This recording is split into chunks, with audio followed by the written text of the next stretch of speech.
The train pulled into the dusty station of Willow Creek with a screech that scattered pigeons and silence alike. Dust danced through the late afternoon sun, catching the light like ash from an old fire. No one stepped forward to greet the last passenger. Clara Jensen tightened her grip on the frayed handle of her carpetbag and stepped down from the last car. 19. With calloused palms and quiet eyes, she scanned the empty platform. No welcoming face, no outstretched hand, just a town with more shadows than voices. She hadn't expected much. She never did. Clara's life had been full of empty rooms and colder kitchens. She'd been raised in an orphanage where hugs were rationed and kindness arrived on holidays, if at all. When she turned 16, she was told she was too old to keep and too young to be useful. That's when she started writing letters to the West, to churches, to ranches, to anyone needing a cook or a cleaner or simply someone who wouldn't ask questions. Only one person had replied, a rancher named Samuel Alden. His letter had been short, polite, almost too neat. I have room, a place to sleep, work to offer, if you're willing. S. Alden. She had memorized it the moment she opened it. He hadn't promised warmth or kindness or anything, really. But he'd offered something she'd never had before, a place to be. That was enough. Now, she stood alone in the middle of Willow Creek with a sky full of heat and no one to ask where to go. A man in a dusty cap pushed a wheelbarrow past her. You looking for someone? She nodded, shy. Mr. Alden, he said he'd meet the 2:30 train. The man scratched his beard. Sam don't come into town often. Don't like crowds. Quiet fella. Got a cabin out past the ridgeline. Is it far? Too far to walk in those shoes, miss. He tipped his head toward the stables. You wait here. I'll see if Ned's got a cart free. 30 minutes later, Clara found herself bouncing along a dirt road in a creaking wagon beside an old driver who said little and chewed even less. They crested the ridge just as the sun began to bleed into gold. That's when she saw it. A modest cabin tucked between a grove of cottonwoods, a barn, a few goats, a crooked fence that looked like it had fought the wind and mostly lost, and a man standing on the porch, tall, broad-shouldered, worn hat in one hand, silence wrapped around him like a second skin. Samuel Alden. He didn't smile, didn't wave, just watched. But when Clara stepped down from the wagon and stood in front of him, something passed between them. Not a greeting, but a recognition. Two people who had learned how to live without much. He held out his hand. She shook it. It was rough, warm, and for the first time in a long time, so very real. The cabin was small but orderly. Clara stepped inside to find every corner swept, the hearth clean, and a single cot tucked in the corner opposite a work table worn down by years of use. There was no decoration. No lace curtains, no family photos, just tools, books, and quiet. Samuel gestured toward the back door, then pointed to the barn. Goats, he said, his first word. It wasn't cold, just flat, like someone who'd forgotten how to shape words into comfort. Clara nodded. I can handle them. He tilted his head, surprised, but didn't object. That night, over beans and bread, they sat across the table without speaking. Samuel read a worn newspaper. Clara ate quietly, eyes flicking to the window every now and then. The wind rattled the shutters, and for a moment, it sounded almost like a voice, but it wasn't. She finished her meal and stood. I'll clean up. He didn't stop her, didn't thank her, didn't speak. In the days that followed, Clara fell into rhythm. She milked goats at sunrise, hauled water before noon, and patched a dozen fence rails by dusk. Her hands ached, but she liked it. It gave her something solid to belong to. Samuel rarely spoke, but he watched, and she noticed, when she twisted her ankle on a loose stone, he brought her a wrap without a word. When her dress tore on a nail, she found a needle and thread on the table the next morning, and when she stayed out late chopping kindling, he lit the lantern by the door and waited until she came back.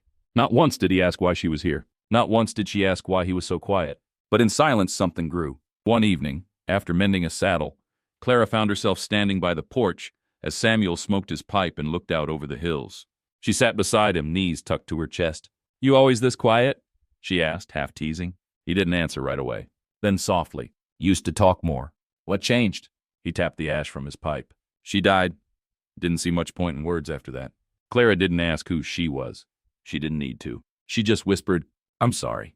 They sat together in stillness until the stars came out, and though he said nothing more, he didn't go inside until she did. Spring softened the edges of winter's silence. The goats bleated more playfully. The creek near the pasture sang louder. Clara had taken to humming while she swept the porch, the tune quiet but steady, like her presence here. Samuel noticed. He didn't speak of it, but sometimes, in the early mornings, Clara found the fire already lit, and coffee warming by the hearth before she even opened her eyes. One Thursday, while Clara was hanging wet clothes between two cedar poles, a rider approached from the East Trail. He wore the brown jacket of the Willow Creek Post Service and carried a single envelope. Samuel came out to meet him. "Mr. Alden?" Samuel nodded. The rider handed him the envelope, tipped his hat, and rode off without a word. Samuel stared at the letter for a long time. He didn't open it, not outside, not in front of Clara. Instead, he folded it once and tucked it in his coat. His eyes, darker than usual, drifted across the fields before returning inside the house. That night, Clara found him standing at the window long after the fire had died down. The envelope rested on the table, unopened. "Bad news?" she asked softly. Samuel didn't turn. Not sure yet. She waited, but he didn't explain, and she didn't press. Days passed, and the letter remained untouched. Clara found herself glancing at it whenever she cleared the table. It seemed to weigh more than any piece of paper should, like it carried ghosts with it. She began to wonder about Samuel's past, about the woman he'd lost, about the man he had become. One morning, Clara entered the barn and found one of the goats struggling. It was a young one, barely walking, breathing hard and fast. Clara dropped to her knees. "It's okay, easy now." Samuel was there within seconds. He didn't say anything, just knelt beside her and examined the animal. Together they worked in silence. They bundled the kid in cloth, fed it warm milk, and stayed with it well past sundown. When the goat finally settled, Clara sat back, exhausted. Samuel looked at her. "You're good at caring for things." She blinked. It was the first kind thing he'd said directly. She smiled softly. "Maybe because no one really cared for me." He held her gaze. Something unspoken passed between them, heavy, quiet, true. Then he stood and walked to the house. The letter was gone from the table. The letter was gone. Not in the drawer, not on the mantel, not tucked in the Bible that sat unopened on the shelf. Clara noticed its absence like a silence with edges, unsettling and thick. She didn't ask where it went, but she wanted to. That evening, rain rolled across the hills in silver sheets. Samuel was outside covering the feed barrels. Clara stood at the door, watching him move with quiet purpose. His coat soaked through, his hat drooping. He didn't seem to mind. When he stepped inside, she handed him a dry towel. He paused, then took it. "Thanks." Over supper, neither of them spoke until Clara couldn't help it. "Did the letter say something hard?" Samuel didn't lift his eyes from the fire. "It was from my sister, in Kansas." He set down his spoon. "She said they finally found Hannah's grave." Clara's breath caught. "Your wife?" He nodded once. "There was a storm.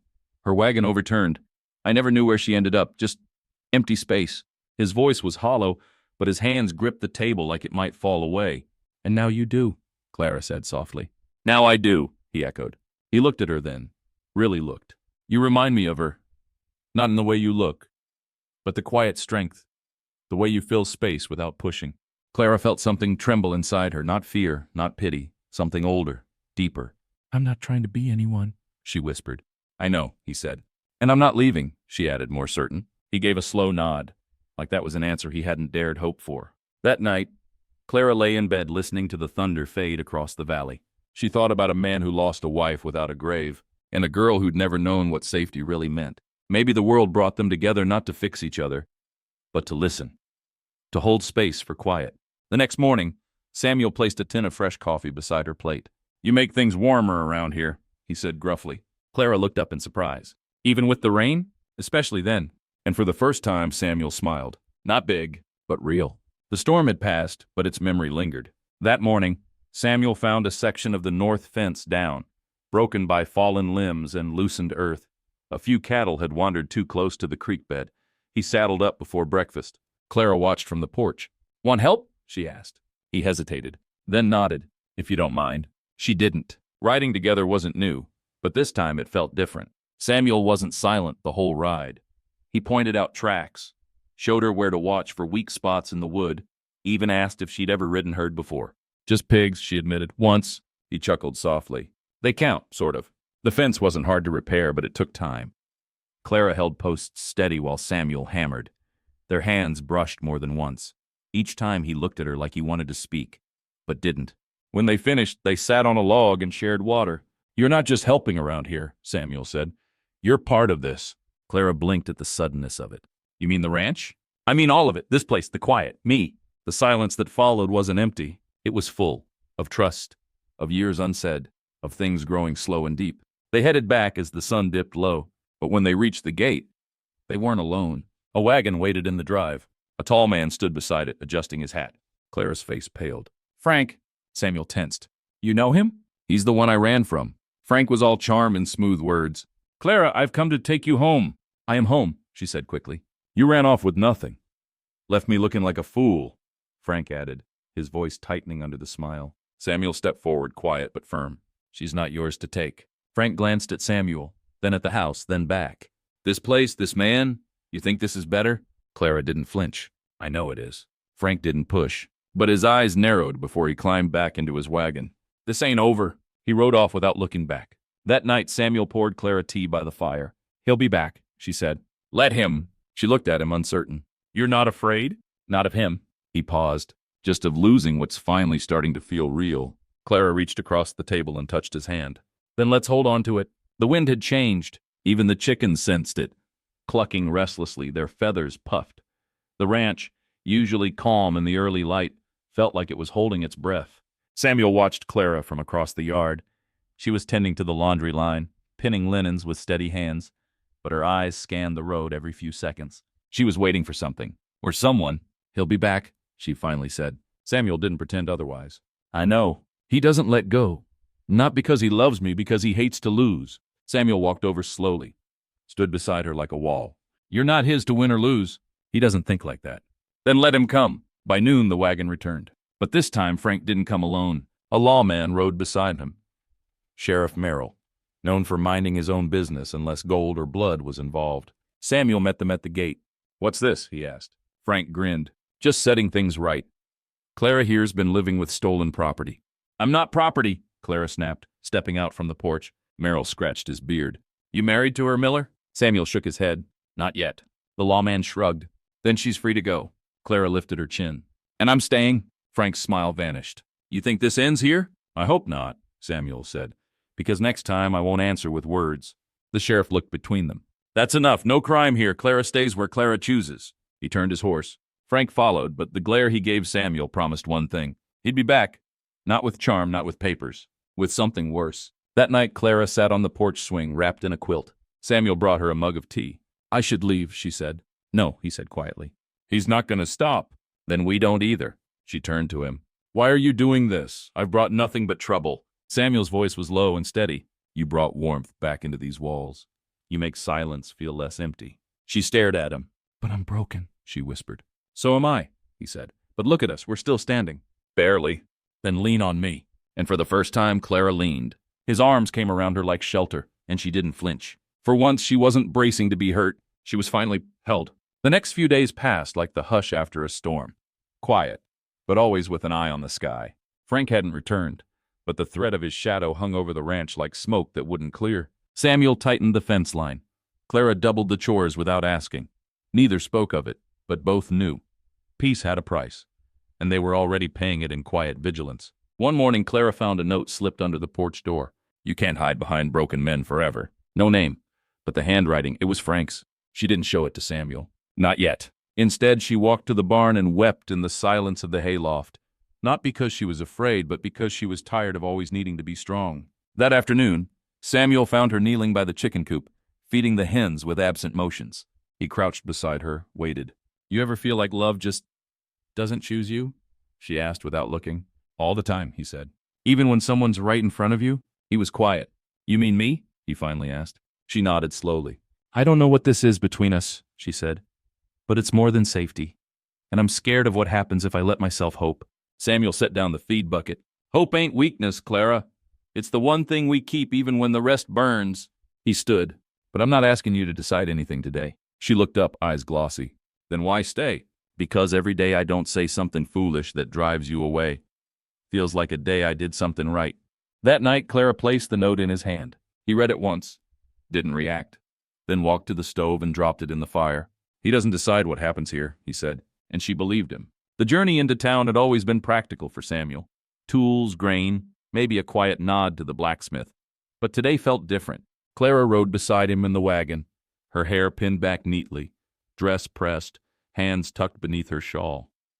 There was a gentleness to the way she watched the horizon, as if seeing the world again with eyes that didn't just scan for danger. As they entered the town's edge, Clara spoke softly. I haven't been here since the wedding. Samuel didn't press her. He didn't need to. They stopped at the general store. While Samuel loaded supplies, Clara wandered across the street, drawn to the window of a small dressmaker's shop. A pale blue gown hung in the window, simple, cotton, but beautiful in its restraint. That color would suit you, came a voice. Clara turned and froze. It was Irene, her older sister, elegant, sharp-eyed, and still wearing the air of someone who never forgave Clara for leaving without a proper goodbye. I thought you were with him, Irene said carefully. Not anymore, Clara replied. And now? Now I'm figuring things out. With him? Irene nodded toward Samuel, who was now tying sacks to the wagon.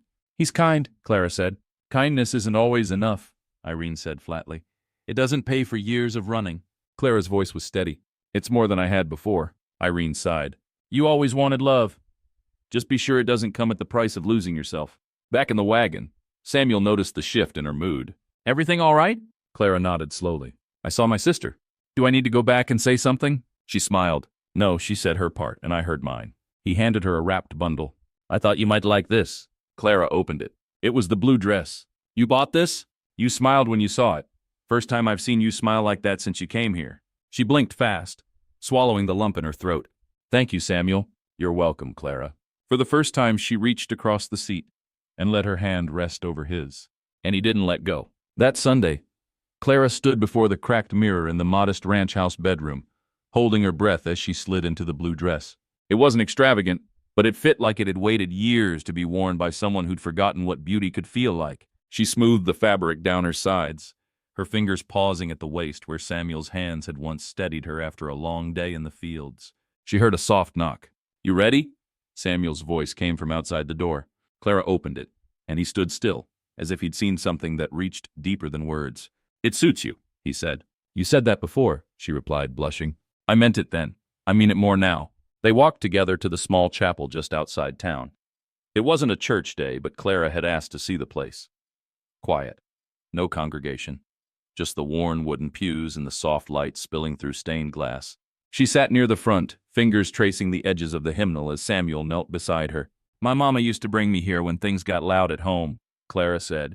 I didn't believe in much back then, but this place always made me feel held. Samuel sat in silence beside her until finally he said, You are held, Clara, even if it's not by heaven. She turned toward him. Then by who? He didn't answer. Instead, he reached out slowly, gently, and took her hand. It was the first time he'd done it without hesitation.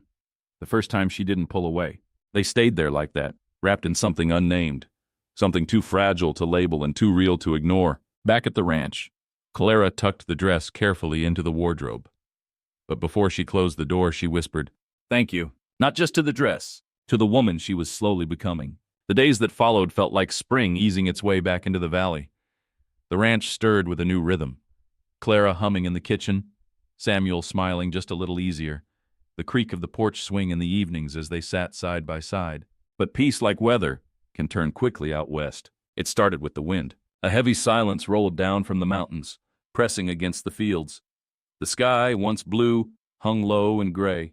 Clara stood by the barn watching the cattle grow restless, while Samuel checked the fencing. Storm's coming, he muttered. She nodded.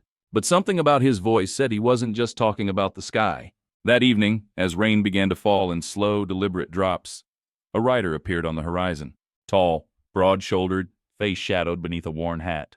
Clara stepped onto the porch. Samuel came beside her, body tensing as the horse slowed to a stop at the gate. You gonna say something, Sam? The stranger called out. Clara turned sharply. No one called him Sam. Not even she did. What are you doing here, Eli? Samuel's voice was flat, controlled. Heard you took in someone new. Figured I'd come see who's patching up your broken heart. Clara stepped forward, lips tightening. He doesn't need patching, he's just been quiet. Eli chuckled. Didn't say he did. Just thought maybe you should know. Some folks are asking questions. About her. About you. Samuel's hand brushed lightly against Clara's back. Not a warning. A comfort. You delivered your message. Now ride out, he said. I will, but storms don't just pass, Sam. They circle. You know that better than anyone. Eli tipped his hat and turned his horse, disappearing into the dusk like a ghost left behind. Later that night, as thunder cracked over the ridge, Clara sat beside Samuel near the fire. Who was he? Old friend once. And now? Now he carries the pieces of a past I don't speak about. Clara placed her hand over his. I'm not afraid of storms, Samuel. Not when someone stays beside me in them. He looked into her eyes, finally letting the silence between them settle like a promise. The fire snapped and hissed as the wind howled outside, brushing against the windows like fingers clawing at forgotten memories. Samuel sat in his old chair, Clara nearby on the edge of the couch, a blanket draped over her knees. The silence between them wasn't heavy. It was thoughtful. "He's the reason I don't trust Easy," Samuel said quietly, eyes locked on the flames. Clara waited, giving him space. "Eli and I, we ran together when we were kids. Ranch hands, same trails, same trouble. Then I met her, the woman I married." His voice caught. Clara's heart clenched. Eli didn't take it well. Said I changed. Said I forgot what loyalty meant. But it wasn't about her. It was about him wanting something he never said out loud. He looked up, eyes shadowed with years he never spoke of. Then the fire happened. Lost the house, lost her. I stayed behind. Eli left. Blamed me, though he never said it. Clara reached across the space, gently taking his hand. "You don't have to carry that alone." Samuel gave a soft, almost broken laugh. "I've carried it for so long I didn't know there was another way." Outside, the rain softened. Inside, something shifted. Something deeper than grief. Older than sorrow. A man who'd sealed his heart away was opening the door, just enough for someone kind to walk in. Clara knelt beside him. "Whatever comes next, we face it together." Samuel nodded. "You're braver than most folks I've ever known. I've just been through enough storms to stop running from thunder." That night they didn't kiss. They didn't speak more than a few words. But they fell asleep under the same roof. Not as strangers, not as broken souls, but as two people learning that healing doesn't come loud.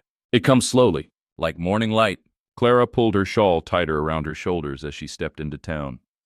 The early morning sun peeked over the hills, casting golden light across the worn wooden boards of the general store. Inside it smelled of coffee, flour sacks, and the faint scent of tobacco. "Morning, Miss Clara," said Edna, the storekeeper's wife, with a smile just a bit too polite. Clara returned it. "Morning, Edna. I just need some sugar and oats today." "Sugar and oats?" Edna echoed, then leaned in, lowering her voice. "Folks been talking, you know, saying Samuel Blake's house has more warmth in it than it used to, more light." Clara's fingers paused over a jar of preserves. "Is that a problem?" she asked calmly. Edna blinked, caught off guard. "No, not a problem, just surprising." "Well," Clara replied, voice steady, "maybe it's time Samuel Blake had some light again." Outside, two older men tipped their hats as she passed, but their eyes lingered. Not cruel, just curious. Clara knew what they were thinking. A silent widower, a woman with no family, living under one roof? The prairie was full of rumors, like tumbleweeds, light, dry, but easy to catch fire. Back at the ranch, she found Samuel tightening a saddle strap. His shirt was rolled to the elbows, dust on his boots, sweat on his brow. "Town treating you all right?" he asked, wiping his hands. Some sideways glances, a few smiles that weren't really smiles. Samuel nodded. "They'll talk. Let them. I'm not ashamed of helping you, of being here." He looked at her, eyes searching. "You're not just helping. You're building something with me." She stepped closer. "And what we build will be stronger than anything they can say." For the first time, he touched her face gently, brushing a strand of hair behind her ear. "You make the quiet feel like home again." That night over cornbread and stew, Clara laughed at something small and silly Samuel said, so small it barely mattered. But it was the first time he'd tried to make her laugh. And it worked. The envelope was worn, the edges creased and stained by time and travel.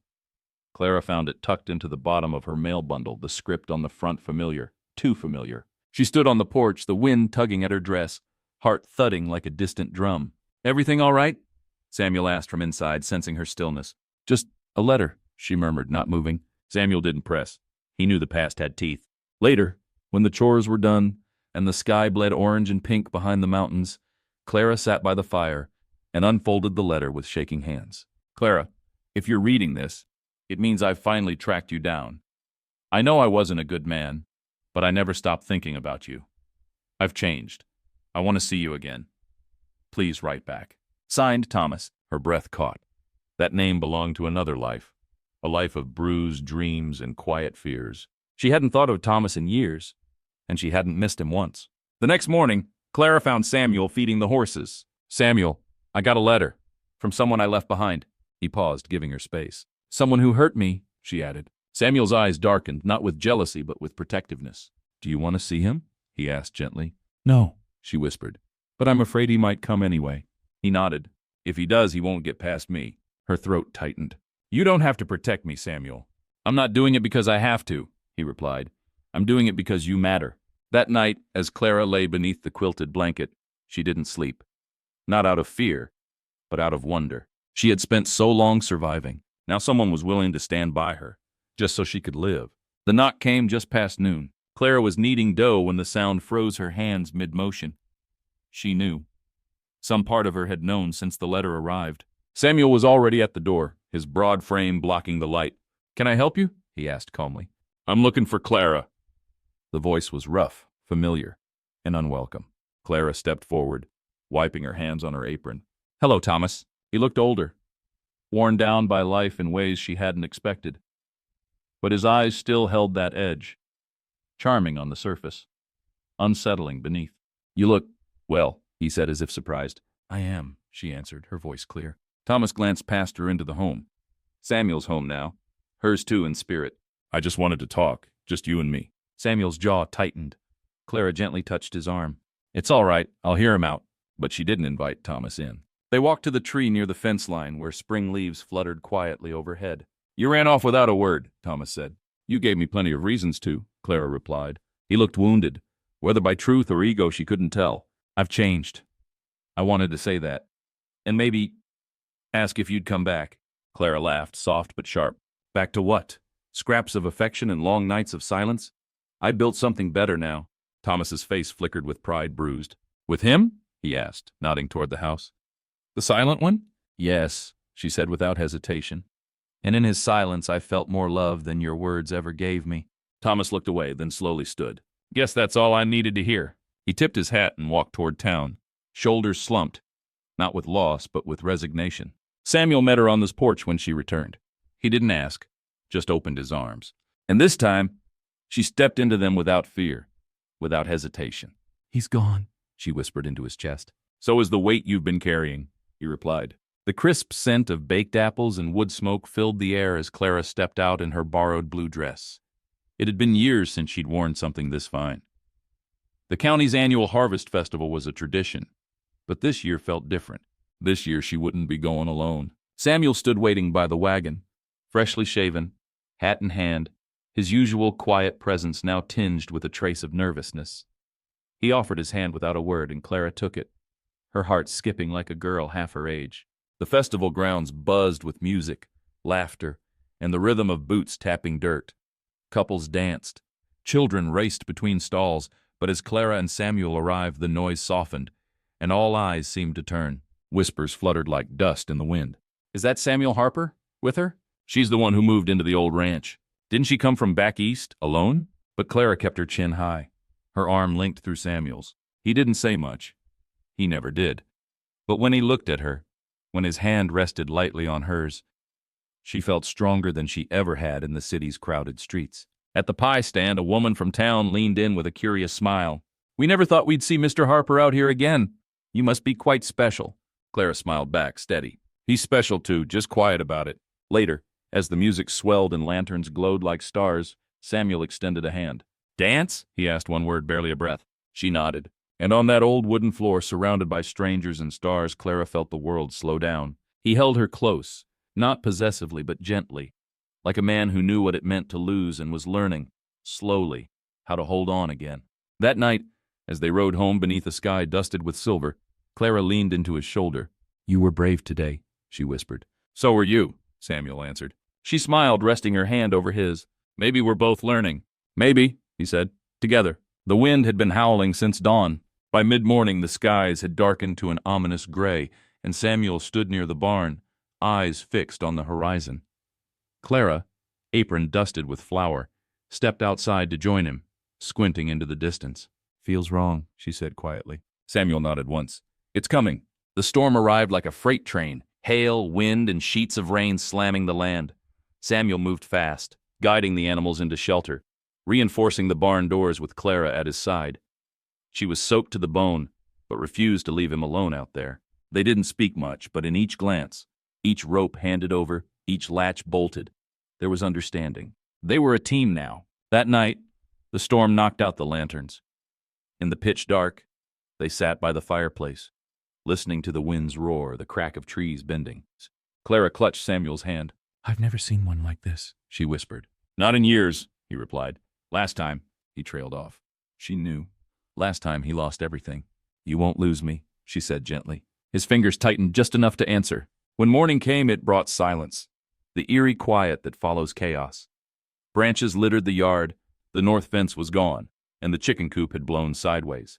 But the house still stood, the barn still stood, and they still stood together. The work was hard. The repairs would take weeks. But as Clara hammered slats into the broken fence, Samuel stepped beside her, brushing a dirt smudge from her cheek. I used to dread rebuilding, he said softly. And now? Now I've got reason to do it.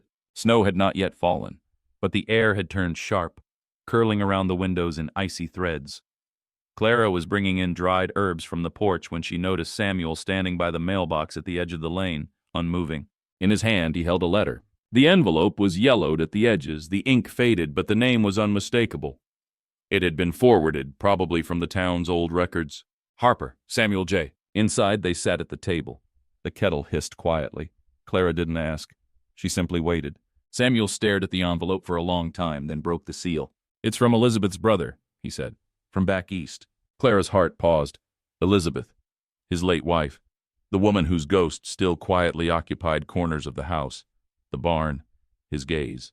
He read aloud slowly, stumbling now and then. The words were polite, tinged with nostalgia and distance. The brother wrote to inform Samuel that their old family home was being sold. He was offering a box of keepsakes, including letters Elizabeth had written but never sent, things Samuel had never seen. Do you want them? Clara asked. Samuel looked down. His voice was gravel. I don't know, she nodded. Then let's find out together. A few days later, the parcel arrived. Samuel opened it in the barn loft, where no one could overhear the ache. Clara gave him space, but not distance. She waited nearby, mending a saddle strap, her presence a comfort that asked nothing of him. He returned at dusk with tear-wet eyes and placed a photograph on the table. She used to dream of a farm like this, he said. Clara took the picture gently. It was Elizabeth, young, bright-eyed, standing by a tree. And now? Clara asked. Now I think she'd want someone to live it even if it wasn't her. That night, they lit a candle in the window. Not for mourning, but for memory. And as Clara rested her head against his shoulder, Samuel finally spoke the words that had long been buried beneath silence. Thank you for not running from her shadow. Clara's eyes glistened. I don't fear her memory, because I know who you come home to. The snow came quietly overnight, blanketing the valley in a peaceful hush. Clara awoke to the sound of hooves crunching through ice. She peered through the frosted window and saw a rider approaching the fence line. Samuel had already stepped outside, rifle slung, not in threat, but in caution. In the west, unannounced visitors in winter rarely came by accident. The man dismounted slowly, a younger fellow with tired eyes and a worn coat. He raised both hands in peace. Looking for Samuel Harper, he called. Name's Caleb Mercer. Samuel stiffened. Clara, watching from the porch, felt it in her bones. I'm Harper. I reckon you are, the man said, pulling a folded paper from his coat. I've come about a debt. At the table inside, warmed by coffee and guarded glances, Caleb explained himself. His father had once worked for Samuel, during the years before tragedy reshaped his life. There had been an accident, a fire on the trail. Samuel had been forced to leave behind the wagons and the men. One of those men had been Caleb's father. I don't hold blame, Caleb said. But my ma, she died poor. Always said someone ought to answer. Samuel sat in silence for a long while. The past rarely visited with this kind of clarity. And what are you looking for? He asked finally. Caleb shrugged. Not money, just truth. And maybe a place to start over. Clara saw the change in Samuel that evening. The weight of old guilt sat heavy on his shoulders. But instead of retreating into silence, he leaned into her presence. If there's one thing I've learned, he said to Clara, it's that life gives second chances to those who show up. She took his hand. Then let's offer him one. By week's end, Caleb was mending fence posts beside Samuel. He was strong, fast with his hands, and respectful with his words. But more than anything, he watched Clara, curious, careful, as if trying to understand what kind of woman could walk beside a man like Samuel. You changed him, Caleb said one day. No, Clara answered gently. I just stood where he could find me. It was just after noon when the rider appeared, badged, broad-shouldered, and riding a mare too lean for friendly visits.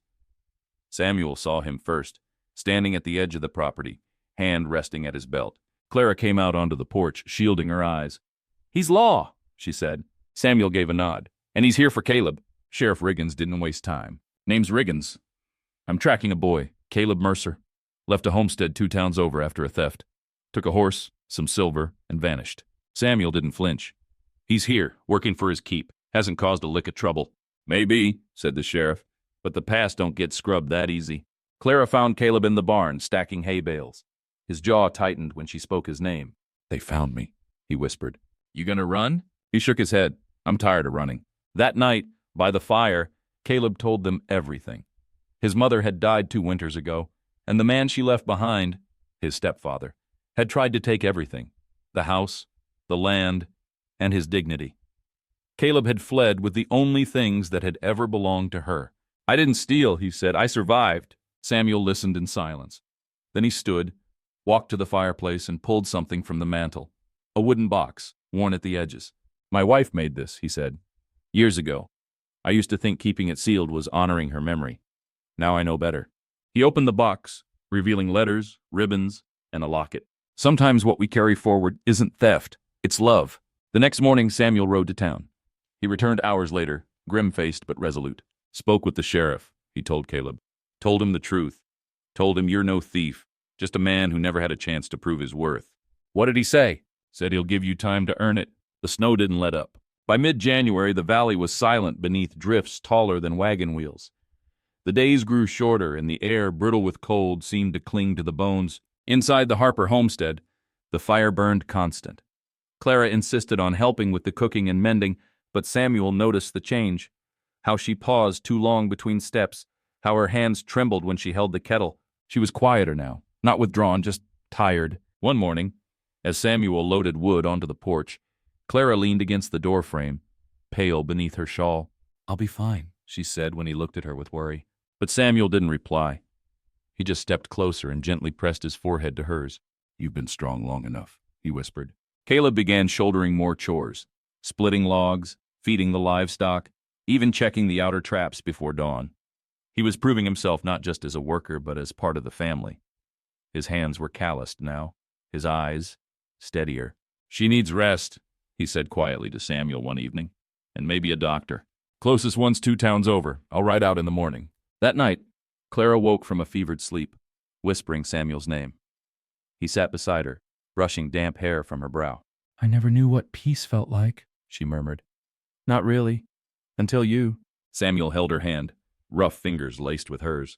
"And I never knew I still had something left to give. Until you." He left at first light, bundled against the wind, heart heavy with every hoofbeat. The trail to Dr. Caro's cabin was dangerous in this weather, but he didn't hesitate.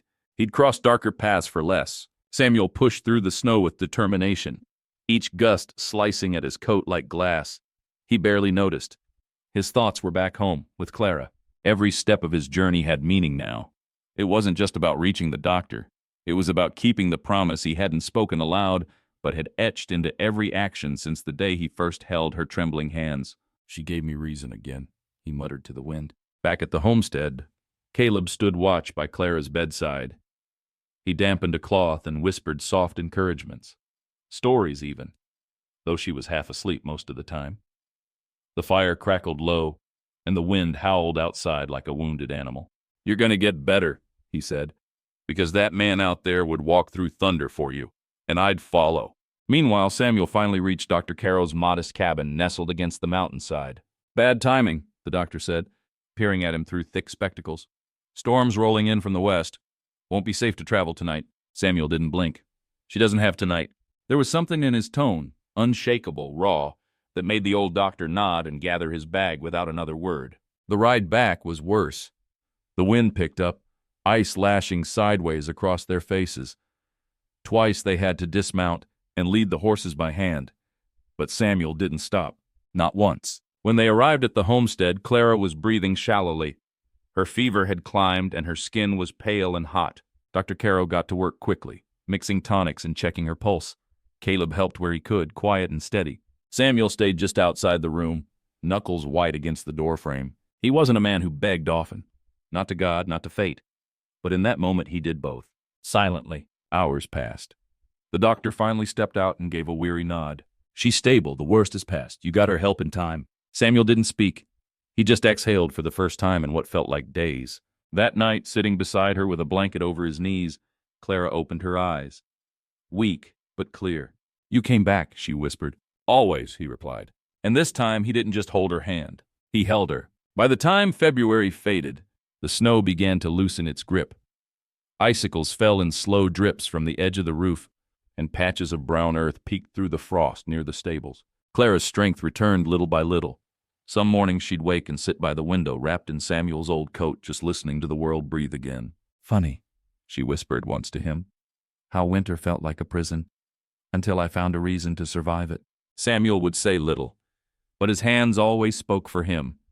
A cup of tea prepared just right, a quilt tucked around her shoulders, a fire already burning before she opened her eyes. One afternoon she asked him to walk with her. Just a few steps, out toward the edge of the field where the frost had given way to soft soil. The world was silent but for the crunch of their boots. Samuel offered his arm, and she took it with quiet trust. I used to think no one would ever see me as anything more than a burden, she said softly. He didn't answer right away. Instead, he stopped, turned to her, and said with conviction, You're not a burden. You're the piece I didn't know I'd lost. Later, over supper, Caleb brought in a small bouquet of wildflowers, ragged but hopeful, from a patch near the fence. Clara took them with a soft laugh. They're not much, he said, scratching his head. They're perfect, she smiled, brushing her hand gently across his. That night, after the house had quieted and the lamps were out, Clara stood alone on the porch. The stars overhead blinked clear and sharp. Samuel joined her in silence, hands deep in his coat pockets. I'm scared, she admitted. Of what? He asked. Of staying. Of belonging to something. Someone. I never have before. Then it's time, he said, voice low and warm, to know what that feels like. She didn't speak, but she leaned her head on his shoulder. And that was answer enough. In early March, the Harper homestead began its transition from winter containment to spring readiness. Melting snow exposed the fencing, storage shed, and portions of the planting fields. Tasks resumed at a steady pace, clearing drainage paths, repairing livestock pens, and preparing seed stock. On the morning of March 9th, Caleb returned from the general store with a parcel containing dry goods, kerosene, and a sealed envelope. The envelope was addressed to Mrs. Clara Bennett, her legal name prior to moving west. The handwriting was unfamiliar. Clara opened the letter indoors, seated at the kitchen table. Its contents were handwritten in formal script and spanned one page. The letter, dated February 18th, was from an estate solicitor in Missouri. The document informed Clara that her former employer, Mr. Abram Winthrop, had passed away and left a portion of his estate, valued at approximately $600, to her, citing her years of dedicated service and care provided during his declining health. The bequest was conditional. Clara would need to travel to St. Louis within 6 months to sign official documents and claim the inheritance. The letter included contact information for the law office of Hollis and Ward and requested formal response via post. After reviewing the letter, Clara presented the contents to Samuel and Caleb. The financial implications were significant. At the time, the Harper family's combined savings totaled under $80, and the additional funds could secure several years' worth of farming equipment, seed stock, or livestock. Samuel did not pressure her regarding the decision. Clara, however, expressed hesitation about returning east due to emotional strain and personal associations with her former life. Caleb noted logistical factors. A round-trip journey would take approximately 3 weeks by stagecoach, factoring in weather and spring flood conditions across the Midwest. Samuel offered to accompany her if she chose to go, ensuring both safety and peace of mind. The conversation concluded without a firm decision. Clara requested 2 days to think. She kept the letter folded neatly in her apron, rereading it intermittently throughout the day. Clara stood at the bedroom window long after the lamp had been turned down, staring into the spring-darkened horizon. The letter remained tucked into her apron pocket, worn and reread, its words echoing louder than the coyotes howling across the distant hills. For 2 nights she barely slept, torn between the duty she felt to honor Mr. Winthrop's final gesture and the quiet growing roots she'd begun to put down in the Harper home. The next morning she found Samuel in the barn mending a broken harness strap. He didn't look up immediately when she entered, but his hands slowed their movement. If you need to go, he said gently, I'll understand. Some things need to be finished, to stay finished. Clara sat on a wooden crate nearby, fingers entwined. What if it pulls me back? She asked. What if I forget who I've become here? Samuel finally looked up. His gaze was firm, steady. You won't. I see her every day. You're not who you were, and that's a good thing. By afternoon, she gathered the children to explain the trip. Caleb offered to take over some of her duties while she was gone, and Lottie, sweet, quiet Lottie, slipped a pressed wildflower into Clara's coat pocket. So you remember us if the world gets loud. That night, Samuel found Clara on the porch again, this time with her travel bag half-packed beside her. I'll leave at first light, she said softly. 3 weeks, maybe 4. Then I come home. He nodded, then after a pause added, I'll keep the porch light lit. She turned to him, and for a brief moment, the silence between them became something warm, stronger than words, more honest than promises. He reached out, hesitated, then brushed a loose strand of hair from her face, and when he stepped back, the touch lingered like a vow. The eastbound train cut through fields of gold and rust, winding toward a past Clara wasn't sure she was ready to face. She sat by the window, watching the land shift from wide open plains to narrower valleys and tree-choked ridges. Each town they passed looked smaller, more distant, like pieces of an old life slowly returning to dust. She carried only one small trunk, the letter from her brother tucked safely into a worn leather book of prayers. It felt strange not to have children tugging at her skirts or Lottie humming behind her. Even stranger still to be moving without Samuel's quiet presence a few steps behind. On the second day, an older gentleman boarded at a station near Red Creek and sat across from her.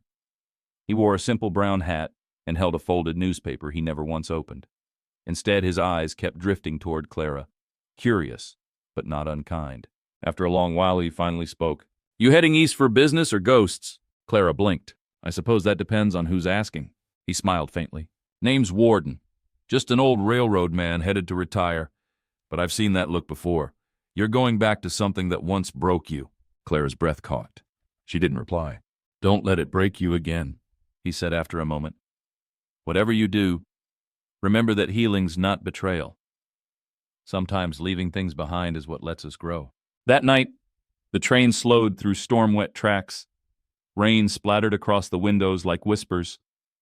Clara sat awake, staring out, the words of the old man tumbling in her thoughts. She reached into her coat pocket and found Lottie's wildflower, now dried and fragile, but still whole. She pressed it gently between her fingers, a reminder that the future wasn't behind her. It was ahead, waiting back at a ranch framed by silent hills and arms that had once taught her what kindness truly felt like. The train groaned to a halt in the small town of Crest Hollow. Once familiar, now foreign in its quiet decay. Clara stepped off with her trunk in hand and heart clenched tight. The streets were muddy from last night's rain, the wooden signs weathered, and the old bakery window where she once dreamed of working now boarded shut. Waiting by the platform beneath a crooked gas lamp stood a tall man in a worn gray coat. His face had aged, lined with worry, eyes hollowed by years. But Clara would have known Thomas anywhere. Her brother didn't smile, but he stepped forward and took her trunk without a word. They walked side by side in silence, 100 questions between them, none quite ready to be asked. His home sat near the edge of town, a modest cottage with paint peeling and flower beds long forgotten. Inside, the room smelled faintly of old wood and memory. A photograph of their parents still hung over the fireplace, untouched by time. You came, Thomas finally said, voice low. You wrote, Clara replied simply. I thought you needed me. He sat down heavily in the armchair. I didn't write for help, Clara. I wrote because I couldn't carry the guilt anymore. I should have protected you. I should have stopped Father from marrying you off like livestock. Clara stiffened. We were kids, she said quietly, and after Mama died, there weren't many choices. But you suffered because I stood by. There was a long silence before Clara whispered, I found peace, Tom. Not through blame or regret, but through a quiet house full of children who didn't ask questions, and a man who never raised his voice. You're happy? I'm healing. That night, Clara walked the creaking hallway of their childhood home. The floor remembered her steps. She paused outside their parents' old room where the shadows seemed heavier than the walls themselves. She didn't go in. Some doors didn't need to be opened anymore. Not when you've already walked through the worst of them and made it out whole. The morning air in Crest Hollow was colder than Clara remembered. Frost clung to the tips of grass along the main road as she stood outside her brother's cottage, her trunk packed once more. She hadn't intended to stay long, and the weight of her past no longer held the same grip on her heart. Thomas walked out beside her, slipping a tin of biscuits into her satchel. "You're really going back to him?" he asked, not unkindly. Clara nodded. "He never asked me to stay, never begged. But he waited. And in his silence, I found something louder than all the noise this town ever gave me." Thomas gave a short laugh, rubbing the back of his neck. "You've changed." "I had to," Clara replied softly, "because no one else would change for me." They stood for a beat before he reached into his coat and pulled out a small envelope. "Mama wrote this the day before she passed. I found it years later, hidden in the Bible she always kept under the bed. I think it was meant for you." Clara stared at it, stunned, her hands trembling as she took the brittle paper. She didn't open it right away. Some things needed to be read in solitude. The train ride west felt different this time. She wasn't escaping anything. She wasn't chasing forgiveness. She was simply returning to what was hers, to the land, to the laughter of 7 wild children, and to a widower who never once tried to change her, only cherish her. When the train rolled into their town, the platform was empty except for one tall figure, Samuel. He stood quietly, hat in hand, the wind tugging at the edges of his coat. Clara stepped down, heart pounding, not with fear, but with certainty. No words were exchanged as he took her trunk. But as their hands brushed, his fingers lingered on hers, and for the first time Clara didn't flinch from the warmth. That night she finally opened the letter. It was short, faded ink in her mother's familiar script. "Clara, the world will try to tell you what you are worth. Don't believe it. You are firelight in winter. You are laughter after silence. One day someone will see it too. And when he does, don't run. Love, Mama." Clara folded the letter, eyes full, heart open. Then she turned, walked into the house, and closed the door behind her. Not to shut the world out, but to step fully into the life she had chosen.